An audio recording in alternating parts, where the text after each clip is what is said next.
Canada is in the throes of a full-scale metric muddle, and all because nearly everything we buy is subject to a double measuring standard.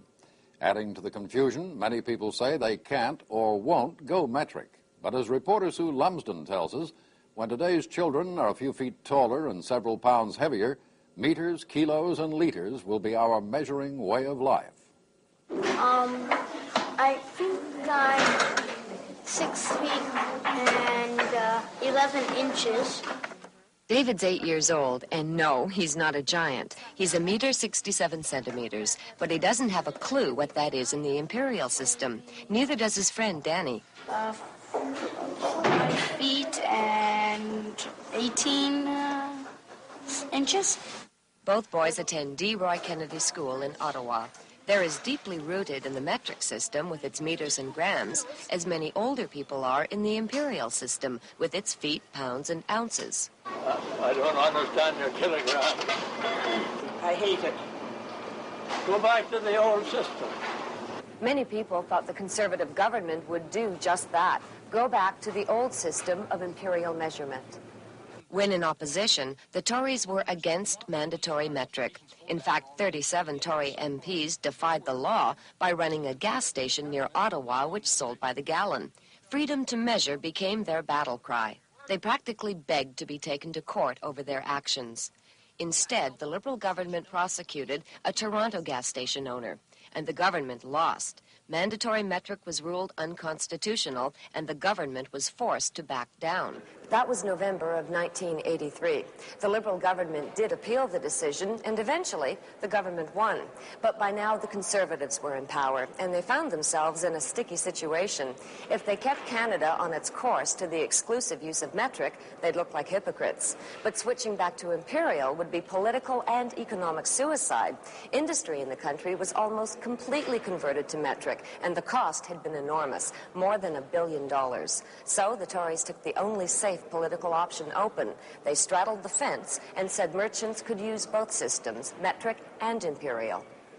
The result has been chaos in the marketplace and utter confusion for consumers. There are no regulations governing how merchants measure and price certain goods, including food. Here's one that's pounds only. It's a situation Kathleen Stevenson monitors with dismay. She's policy director for the Consumer Association of Canada, and she says the double standard of measurement is a raw deal for shoppers. If you don't have one single consistent system, it's really hard to figure out which is the better buy.